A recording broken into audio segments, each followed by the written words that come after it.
nebo vlastně se jako i víc abstrahoval od toho svého. No, ale on jako nikdy by nechtěl býval přijít o tu jednak o tu Českou, ale o tu svou jakoby kotvu, v který se cítil být doma, to znamená to prostředí těch literátů, těch českých nebo těch středoevropských, ale zároveň to nebránilo, že by se cítil být teda občanem celého světa, že nejdřív v Evropě a pak teda celosvětovým. Takže jemu v tomhletom vlastně moc si tyhle limity vůbec nepřipouštěl a ještě si jim bránil. Yeah, there was nothing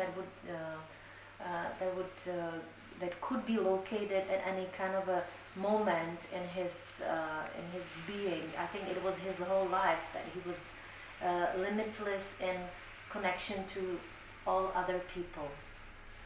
He was always struggling for the human rights, for politics that would openly accept the value of every person. You know, he never wanted to be labeled a right or, you know, we say it in your perspective, it would be conservative or Republican or Democratic. He never wanted to be labeled in any way politically wise. He was just an open. But he said that he was against. I was reading that he was against political parties. You can say, right? You know that there was a sense of the construct. Yeah. Nebylo to tak, že by byl proti politickým stranám. On jenom se bránil tomu, aby si ty politické strany vlastně rozdělily stát, že ty politické strany jsou jenom prostředníkem mezi občanem a mocí, ale ne, že politické strany si rozdělí stát a pak si hrajou a další svobodné volby už třeba nebudou, protože si upraví mezi tím ústavu. Že? Tak tomuhle se hrozně bránil, ale ne, že by byl proti politickým stranám, to je prostě mýtus. It's one of the things that he was misunderstood. He did not want to, and I just hope I interpret it well. He was not against political parties, neither the definition of them. He was expecting the parties to be representatives of the people in the very first place, but not. He did not accept the view that the party would minimize itself into kind of a predefined area. And in that way, they don't pick these teams. Kind of barriers, artificial barriers, based on ideology within the society. Yeah, and in that way, promote the separation. But was he naive? I mean, I don't mean to use the word, but was he naive to think that he can jump into the presidency and not have to contend with that, or did he just think that because it was such a nascent democracy, nascent country, that these parliament members or whomever would adjust to what's right for the Czech people? No, tak to vlastně nemusel respektovat. Myslím, že byl velice realistický. Už s těma komunistama musel jako vstoupit první wide-eyed might be a better word. Ještě o jednu věc, že on byl obecně jako podezříravý k nějakým uskupením, kde se stírala osobní odpovědnost. Jo? To znamená, že on vždycky byl pro tu individuální odpovědnost nebo preferoval jí, to znamená, že když se potom ta osobní odpovědnost rozpouští v nějaký, to nemusí být politická strana, to může být firma třeba nebo cokoliv, tak k tomu byl velmi podezíravý a tam viděl, že je možný potom podlehnout nějaký manipulaci buď v té firmě nebo prostě ve společnosti a vlastně i v těch jeho hrách, v celém tom jeho díle je velký důraz na osobní odpovědnost. A jakmile ta se ztrácí, tak se vlastně odindividualizovává a odhumanizovává život. Jo? A kam on byl teda vždycky velmi to velmi, jak bych to řekl, no dával se na to pozor. He was primarily very sensitive if any kind of political party or in any other situation in the society, the individual responsibility was not was diminished, was no longer there, because that is the sign where the control would be lost. So he always wanted the personal responsibility in every manner to be there and to be transparent and to be enforceable. It was also in his place. But I don't mean to counter that, but most politicians aren't idealists per se. You know, most of them aren't free-thinking, artistic savants like he was. But he must have taken that into consideration too. Oh, he was very realistic. Mm-hmm. Well, he had his. Right. I don't. Yeah. Well, samozřejmě, že některé naivní představy tam byly, když vstoupil, jo? Ale oni se spíš vázali na tu úplně převratnou dobu, jo? Že nikdo nevěděl, co bude za půl roku, za rok a tak dále. Ty komunisti to povedou dál, že? Teď oni s ním jako špracovali, že vlastně to pojedou dál a oni budou dělat jenom nějakou bokovku. To byla další věc, jo? Takže on měl třeba naivní představu, že když bude tím prezidentem, tak jim bude půl roku. Ale to prostě nešlo, to evidentně musel pokračovat, nešlo to po pár měsících skončit. Tyhle ty věci v tomhletom smyslu, kdybychom to brali jako naivní představy, tak samozřejmě jich tam byla řada, ale ne v té moci a moci jako takový. He could be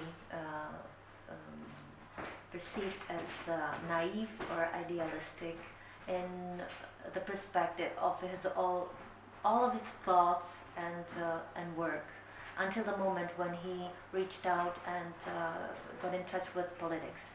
That definitely is partly true. On the other hand, he entered politics in such an abrupt time, and actually on the edge of a collapse of a huge regime that has been in place for decades, and in such a huge region being controlled from the Soviet Union with its all immense powers.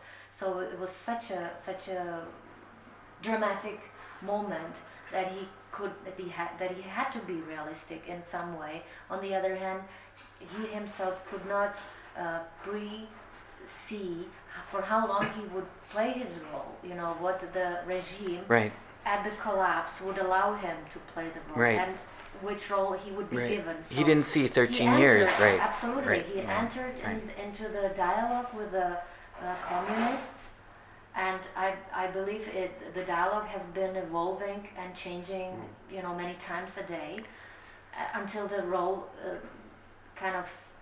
I mean, did he fear for his life from those who, not necessarily from, obviously, his whole adult life, he was somewhat of a target and a prisoner.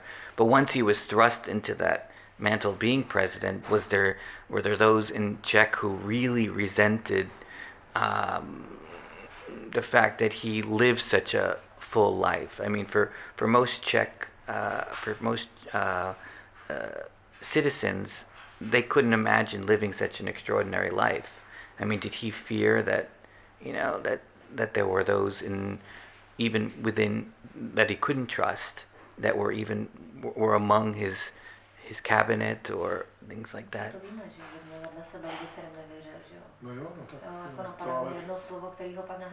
I mean, did that contribute to sort of his, shall we say, timidity, in it?